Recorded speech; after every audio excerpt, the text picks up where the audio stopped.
우리 아기 시연이부터 시작해가지고 네 감사합니다. 주부에는 그 59669로 잘못 인쇄되어 있어가지고 네 죄송합니다. 7구역 8구역. 오늘 이제 우리에게 주신 하나님의 말씀, 우리가 출애굽기 13장 17절에서 22절까지 읽었는데 제목이 이제 구름 기둥과 불 기둥입니다. 그래서 이제 이 17절에 보면은 이 이스라엘 백성들이 애굽에서 나왔어요. 애굽에서 나와가지고 어디를 건넜습니까? 홍해를 건넜습니다. 홍해를 건너서 이제 어디로 가야 되죠? 가나안 땅을 향해서 가야 돼요. 근데 가나안 땅으로 가야 되는데 가장 가까운 길은 블레셋 길이에요. 블레셋. 블레셋은 오늘날로 어느 나라입니까? 팔레스타인.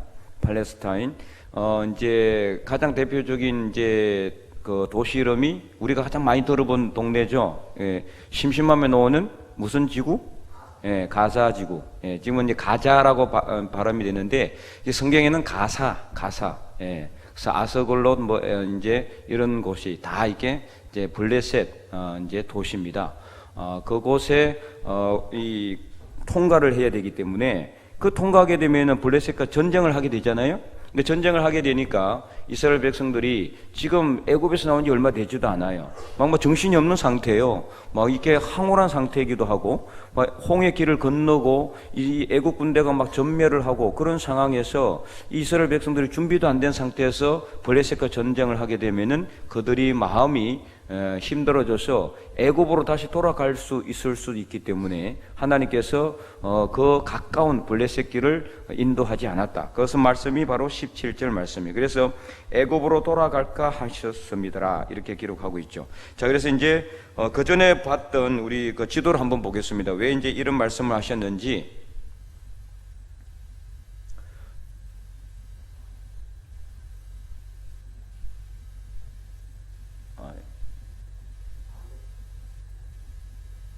자, 여기 보면은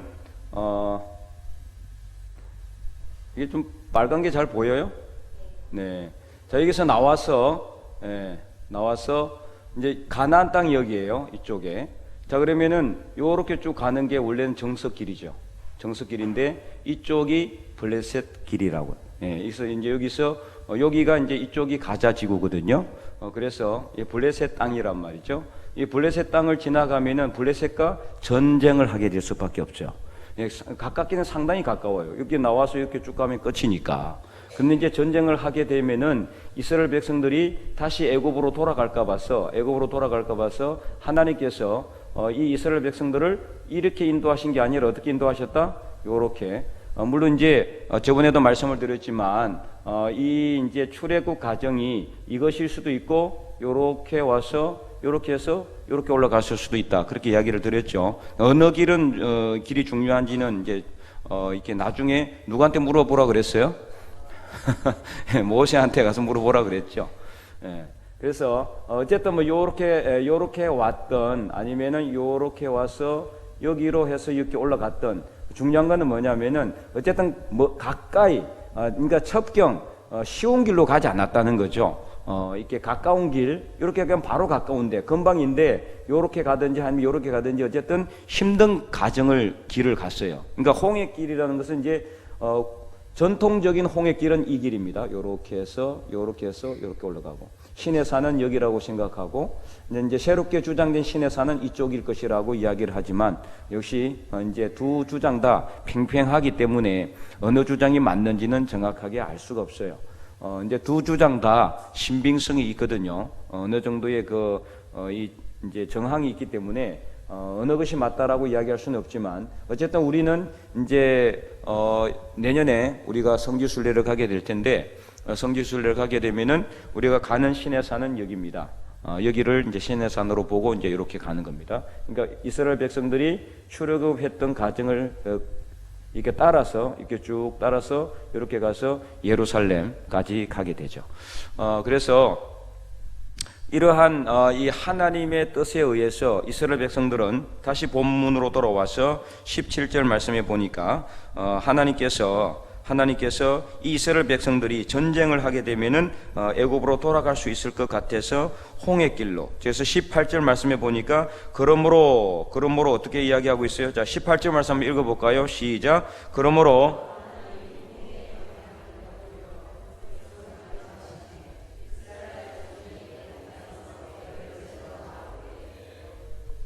네, 그래서 이제 하나님께서 홍해 강약길로 돌려 백성들을 인도하셨다. 그래서 첫 번째, 홍해길로 인도하신 하나님. 홍해길로 인도하신 하나님. 그러면 하나님이 왜 이스라엘 백성을 홍해길로 인도하셨는지 이제 다 나왔죠? 자, 처음에 하나님이 이스라엘 백성들 홍해길로 인도하신 이유가 뭐죠? 백성들이 뭘 하게 되면은 전쟁을 하게 되면, 오늘 오전에도 전쟁에 관련된 이야기를 했죠. 전쟁이란 건 항상 이게 그냥 이루어지는 게 아니에요. 그 땅에 범죄와 아주 깊은 연관이 있어요. 전쟁을 하게 되면은 어떻게 된다? 마음을 돌이킨다는 거예요. 이게 마음을 돌이킨다는 게 뭐냐면 다시 옛날로 돌아가는 거예요. 이게 가장 우리가 조심해야 될 일이에요. 우리가 이제 전쟁을 하게 되면은 하나님이 우리와 함께 하신다 이런 확신을 가져야 되는데, 그게 아니라 마음이 힘들어져서 마음을 돌이켜서 하나님을 떠나게 될 수도 있다라는 거죠. 그렇기 때문에 하나님께서는 돌아갈 수 있기 때문에 이 백성들을 갖다가 홍해길로, 길고 긴 홍해길로 인도하셨다라는 겁니다. 자, 그래서 두 분 2번에 보니까 홍해의 강약길은 어떤 길을 상징을 하느냐? 어떤 길을 상징합니까? 홍해의 강약길, 우리의 믿음의 연단의 길을 의미하는 거예요. 우리가 지금 걸어가고 있는 이 삶의 믿음의 여정도 바로 이 홍해 강약길이라고 보시면 되는 겁니다. 그래서 때로는, 그러니까 가까운 길로 가게 되면은 아주 쉽죠. 편하고. 그러나 전쟁을 할 수도 있어요. 하지만 하나님께서 홍해길로 인도하심으로 인해서 이 홍해길은 더 엄청난 어려움이 있다. 어떤 어려움이 있을까요? 홍해 강약길이기 때문에 아무것도 없어요. 마실 물도 부족하고, 그 다음에 먹을 음식도 없어요.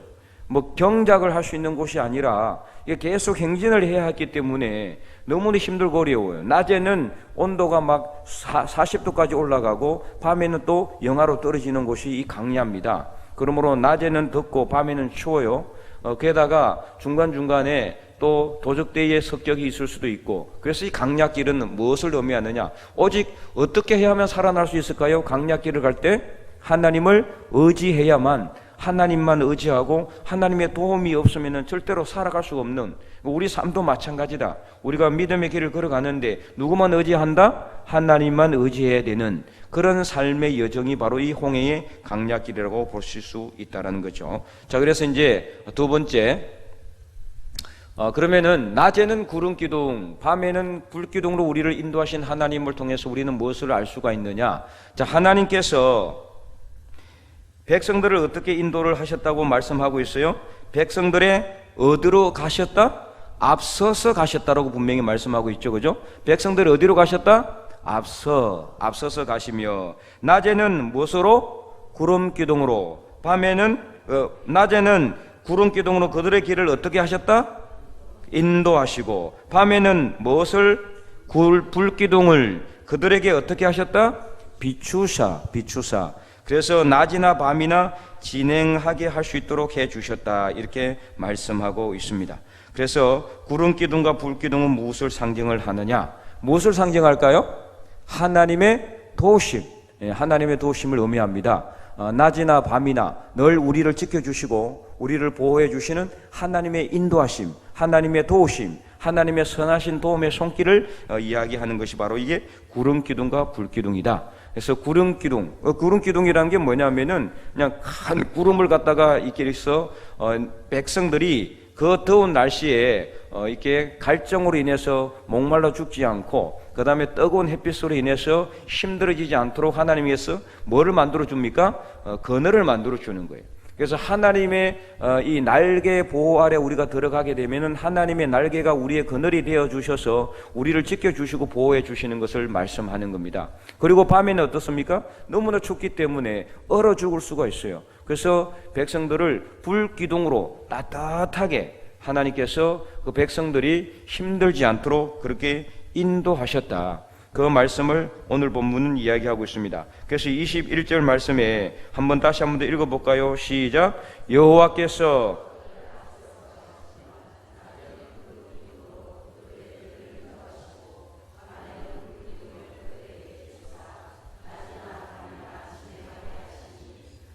아멘. 그래서 낮이나 밤이나 진행할 수 있도록 해주셨다. 그리고 22절 계속해서 읽어봅니다. 낮에는 구름 기둥, 밤에는 불 기둥이 백성 앞에서 떠나지 아니하니라. 아멘. 그래서 이번 두 번째 구름 기둥과 불 기둥은 무엇을 상징하는 거라고요? 하나님의 도우심의 손길. 오늘도 하나님은 우리를 구름 기둥과 불 기둥으로 인도하신다. 물론 지금 그때처럼 막 구름 기둥이 막 이렇게 떠 있고 밤에 불 기둥이 우리한테 떠 있는 건 아닙니다. 눈에 보이지는 않지만 눈에 보이지 않는 하나님의 구름 기둥과 불 기둥이 우리와 함께 하신다라는 거죠. 그래서 우리가 안전하게 살 수 있도록 지켜주시고 보호해 주시는 겁니다.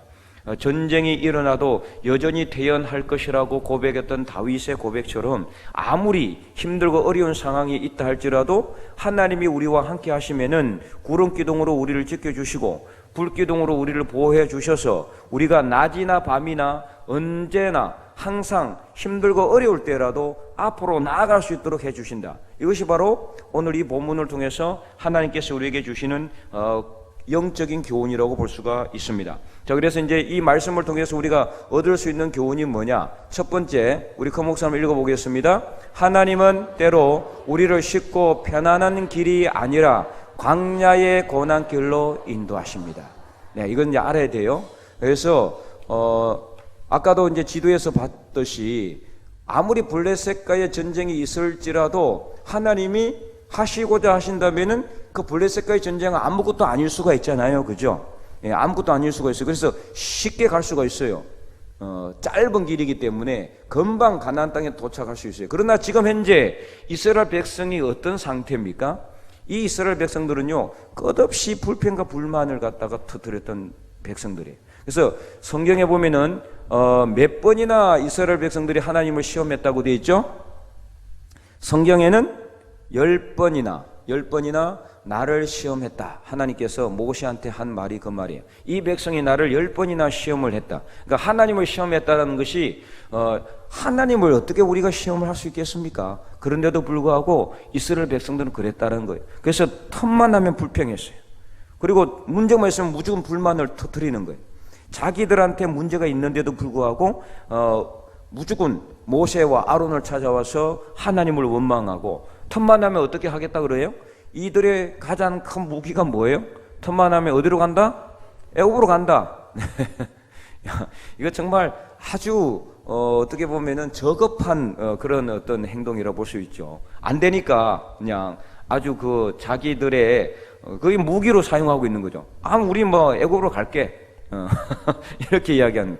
우리도 그런 경우 많잖아요. 아주 말도 안 되는 그런 거 가지고 평생도록 써먹는 그런 무기 가지고 있죠.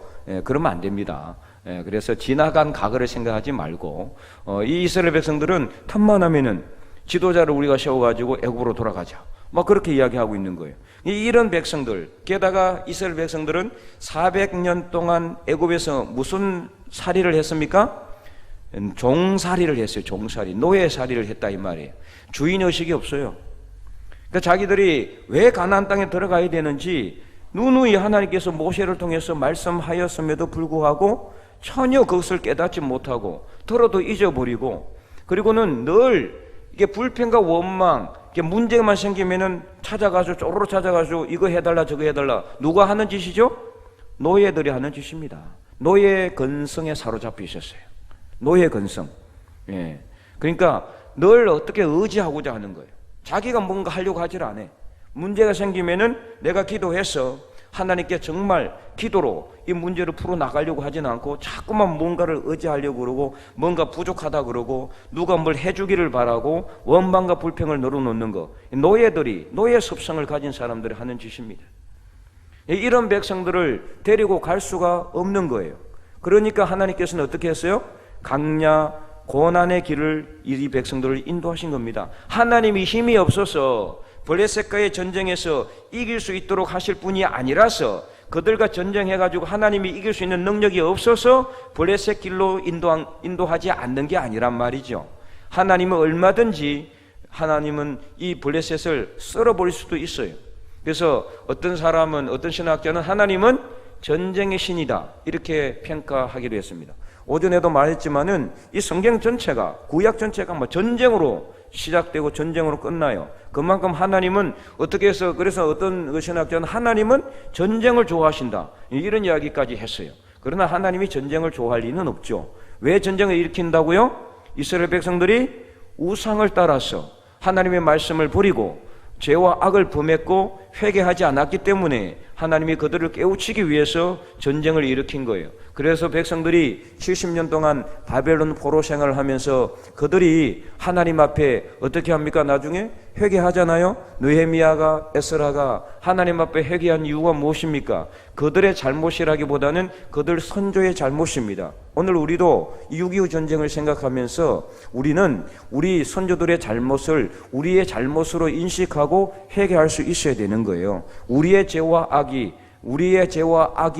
이 나라와 민족에게 미친 아주 나쁜 영향, 그러니까 우리가 내가 직접 뭔가 잘못해서가 아니라 우리 선조들의 잘못도 나의 잘못으로 그렇게 인식할 수 있는 성숙한 그런 그리스도인의 정신을 가지고 있어야 된다 이 말이에요.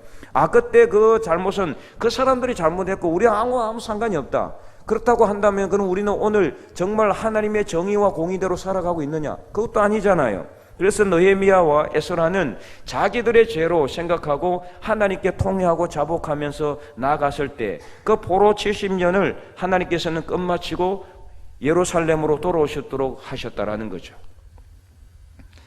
비발디의 이 노부코라는 그게 있어요, 그죠?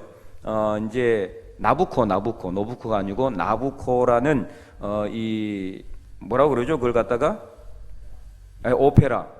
아주 유명하죠. 비발디가 이제 전 세계 이제 음악가 중에서 가장 이 오페라 이제 예술을 이렇게 극대화시킨 그 예술가가 바로 이 비발디인데요. 그 나부코에 나오는 히브리 노예들의 합창이라는 이렇게 아주 유명한 곡이 있어요. 여러분 들으면 금방 압니다. 하도 많이 이제 이 음악이 많이 들렸기는. 근데 그 음악이요, 이 아름다운 음악이 절대 아니에요. 이 히브리 노예들의 합창은 뭐냐? 성경에 이 히브리 이스라엘 사람들이 바벨론 70년 동안 포로 생활을 하면서 겪는 비참하고 처참한 그런 그 삶을 갖다가 노래하는 겁니다.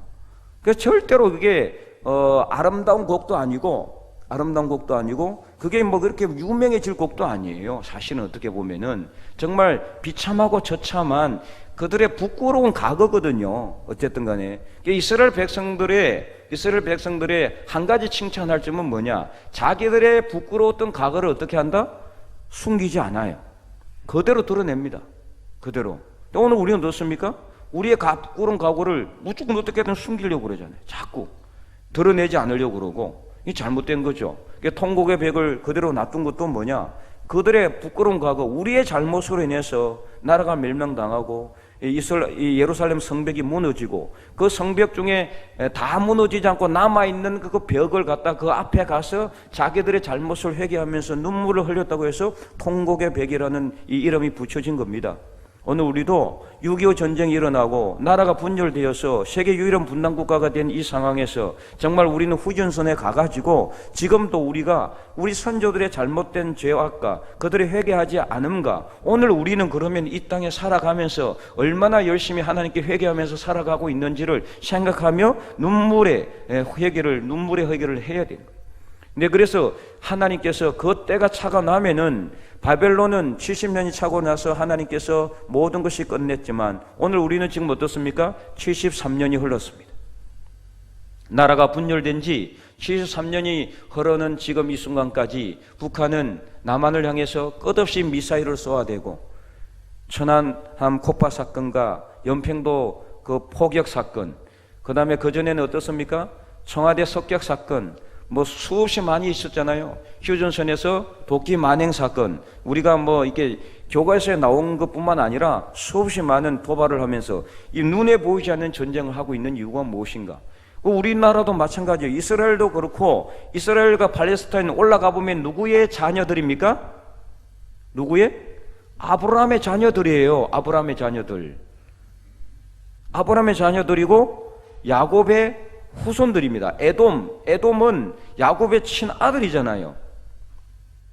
야곱이 아니고 이삭의 네, 야곱의 형제죠, 형제. 그런데도 어때요? 지금 속 싸우고 있잖아요. 중동과 이스라엘은 완전 중동은 한편이 돼가지고 모든 그 이스라엘 주변에 있는 모든 중동 나라들은 다 이스라엘을 공격하고 이스라엘은 그들도 공격하고, 이게 뭐 가자 지구 아까 나온 이유도 테러가 일어나면 이스라엘은 어디로 폭격합니까? 그 가자 지구를 무조건 갖다 때리는 거예요. 보복하기 위해서. 이게 도대체 오늘 우리나라도 마찬가지잖아요. 나라가 분열되고 73년이 흐른 지금에도 남한과 북한은 여전히 대립하고 있습니다. 북한은 끝없이 우리나라를 이렇게 공격하고 도발하고 있어요. 전쟁 종식을 갖다가 전 정권 때에 하려고 했지만 누가 반대했습니까? 누가요? 북한이 반대했습니다. 우린 종전 안 하겠다. 북한의 반대로 안 이루어졌습니다. 그런 나라를 좋다고 자꾸만 이렇게 갖다 퍼부어주면은 어떻게 됩니까? 그 사람들은 미사일 만들어가지고 자꾸 쏘아야 되는데, 도대체 그 민간 차원에서 그들을 잘 도와주고 우리가 기도하는 것은 필요하지만 그 국가적 차원에서는 이게 분명한 새로운 정립이 필요해요. 주적이 누구냐? 우리나라에 북한입니다. 여전히 아직까지 북한 주민들은 우리가 사랑하고 품어줘야 될 우리의 대상이지만 그 정권은 절대로 우리가 품어줄 수가 없어요. 공산주의와 민주주의는 절대로 양립할 수가 없습니다. 공산주의는 철저하게 하나님을 부인합니다. 하나님을 철저하게 부인하고 절대신인 하나님 여호와를 완전히 배격하는 것이 공산주의의 사상입니다. 그래서 나라가 안정이 되는 것은 힘이 있을 때 안정이 되는 거예요. 평화는 언제 지킬 수 있습니까? 평화는 언제? 힘이 있어야 돼요. 힘이 없으면 절대로 평화가 안 이루어져요. 왜 평화를 만듭니까? 힘이 강한 데서 힘이 약한 걸 확 눌러버리면 그만인데, 먹어버리면 되잖아요. 그죠? 그러니까 힘이 대등하거나 좀 더 우위에 있어야지 뭐가 이루어집니까? 평화는 이루어지는 겁니다. 그래서 우리나라는 지금 이렇게 가서는 안 돼요. 더 막강한 군사력을 가지고 있어야 되고 더 많은 경제력을 우리가 키워야 됩니다. 나라가 강해져야지, 나라가 우리가 힘이 있어야지 평화도 우리가 얻을 수 있다. 그래서 우리는 지금까지 잘못된 이 정책을 우리가 생각하면서, 그럼에도 불구하고 우리 믿음의 사람들은 어떻게 해야 되느냐? 이 나라가 앞으로 평화를 유지하기 위해서 하나님 앞에 철저하게 회개하며 나가야 된다. 그리고 이 나라와 민족을 위해서 간절하게 기도해야 된다. 그 길만이 우리가 살 길이라는 것을 알아야 하는 거죠. 자, 그래서 두 번째는 읽어보겠습니다. 시작. 하나님의 형상 우리 앞서 나가십니다. 자, 이 정말 중요한 거죠. 하나님이 항상 우리 앞서 나가신다. 항상 앞서 나가기 때문에 하나님께서 모든 것을 다 직면하는 거죠. 자, 우리 이제 군대를 안 갔다 온 분들도 많이 있지만 군대 갔다 오신 분들 중에 수색대 출신들은 자, 수색을 하게 되면은 맨 앞에 나가는 사람이 있어요. 가장 먼저 죽을 확률이 누가 있습니까? 맨 앞에 나가는 사람이에요. 총에 맞아도 가장 먼저 맞을 수 있고 지뢰를 밟을 확률도 가장 앞에 나가는 사람이 가장 확률이 세요. 추운 겨울날 우리가 몇 사람이 모여서 한 길로 쭉 길을 가면은 가장 먼저 바람 맞는 사람이 누굽니까? 맨 앞에 있는 사람이죠. 이것을 갖다가 누가 행하신다? 하나님께서 우리 앞서 나가셔서 우리는 바람을 맞지 않도록, 지뢰를 밟지 않도록, 총에 맞아 죽지 않도록 하나님께서 앞서 나가셔서 모든 것을 평탄하게 하시는 분이 바로 하나님이시다. 그러므로 하나님은 우리 길을 먼저 인도하시는, 우리를 보호하시고, 여러분 오늘 우리가 이렇게 편안하게 이 자리에 앉아서 예배 드릴 수 있는 것이 아무런 그런 조치도 없이 우연히 일어난 일이라고 착각하지 마시기 바랍니다. 하나님께서 우리 앞서 나가셔서 길을 열어놨기 때문에 우리가 이 자리에 앉아서 평안하게 예배 드릴 수 있는 것임을 분명히 믿으시기 바랍니다. 그래서 하나님은 항상 우리 앞서 나가셔서 우리가 가야 될 길을 먼저 만드시고, 길이 없는 곳에 길을 만드시고, 문이 없는 곳에 문을 만들어서 우리가 갈 수 있도록 해주신다라는 겁니다. 자, 세 번째도 우리 읽어보겠습니다. 하나님은